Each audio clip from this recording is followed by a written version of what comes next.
M Q M ایک دن میں نہیں بنی ہے، یہ 1978 سے تحریک چل رہی ہے، اور ایم کیو ایم کے جو فالوورز ہیں وہ تمام کے تمام well educated, the most educated people of Pakistan, and they are free people. They don't have any feudal lords or any jagirdar or any waderas on their heads. اور 1987 سے M Q M election جیتتی چلی آ رہی ہے، حتیٰ کہ during army operation 1993 کے election جب فوج موجود تھی، ایم کیو ایم نے الیکشن جیتے، لوگوں نے فریلی اپنی مرضی سے ووٹ دیے ایم کیو ایم کو. اب اگر عوام کی اکثریت الطاف حسین کو اپنا قائد مانتی ہے تو کسی کو تکلیف کیوں ہو رہی ہے؟ ایک آدمی کے کہا جا رہا ہے کہ ایم کیو ایم ڈکٹیٹر پسند جماعت ہے اور اس میں ایک آدمی کا حکم چلتا ہے. ایسا نہیں ہے، ہمارے یہاں ہر سطح پر صلاح مشورے کے بعد فیصلہ ہوتا ہے، لیکن ایک طرف تو یہ چائلڈ لگ رہا ہے اور ایک طرف ایک آدمی کھڑا ہو کر ملک کی تیسری بڑی جماعت کو، جس کے پیچھے کروڑوں لوگ ہیں، اس کو کہہ دے کہ یہ دہشت گرد و سمان ہے، اس کو تو یہ ڈکٹیٹرشپ نہیں ہے. کراچی کے اندر جو کچھ ہوا اس کا ذمہ وار ہم کس کو کہیں گے؟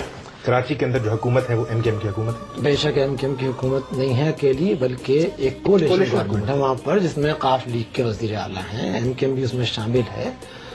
اور 12 مئی کو جو کچھ ہوا ہے وہ تو اب آہستہ آہستہ اس کی چیزیں سامنے آ رہی ہیں، مزید آئیں گی.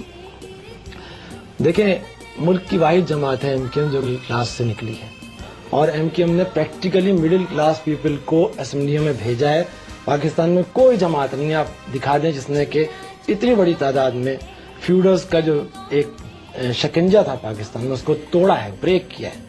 تو اسٹیٹس کو بریک کرنے کا کراچی میں شکنجہ نہیں تھا، لیکن بہرحال وہ سیاست جو ہے اس کا سب کو پتا ہے. دیکھیں، کراچی میں شکنجہ اگر نہیں تھا تو جانے والے کون تھے اور وہ کس کا پرپس سرو کر رہے تھے، اور اب جانے والے کون ہیں اور کس کا پرپس سرو کر رہے ہیں. دیکھنے کی بات یہ کہ آئیڈیالوجی کیا ہے. آپ کی پارٹی نے میں آپ کو یہ بتا رہا ہوں، حکومت سے یہ کہا کہ نہیں کہ اس دن رینجرز اور پولیس کہاں تھی، جو لوگ مرنے والے ہیں وہ بھی کراچی کے رہنے والے ہیں. ہو سکتا ہے آپ کے ووٹرز ہوں، ہو سکتا ہے ہمارے 14 مرے ہیں بھائی. میں یہ کہہ رہا ہوں ہو سکتا ہے 48 کے 48 آپ کے تھے.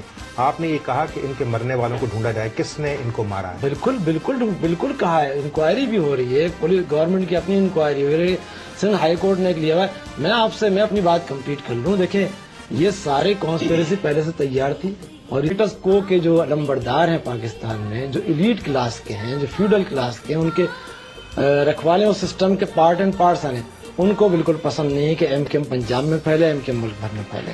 کانسپیریسی تیار تھی. 12 مئی کے ایشو کو بنیاد بنایا گیا، اور 12 بجے تک 12 مئی کو کراچی بالکل پیسفل تھا. تھاؤزنڈز آف ریلیز نکل رہی تھیں وہاں سے. اب میں چند سوال صرف کرنا چاہتا ہوں اگر آپ اجازت دیں. 12 مئی کی رات بھر ریلی نکلی، 11 مئی کی رات، 12 مئی کی دوپہر 12 بجے تک ریلی نکلتی رہی، اور کوئی انسیڈنٹ نہیں ہوا.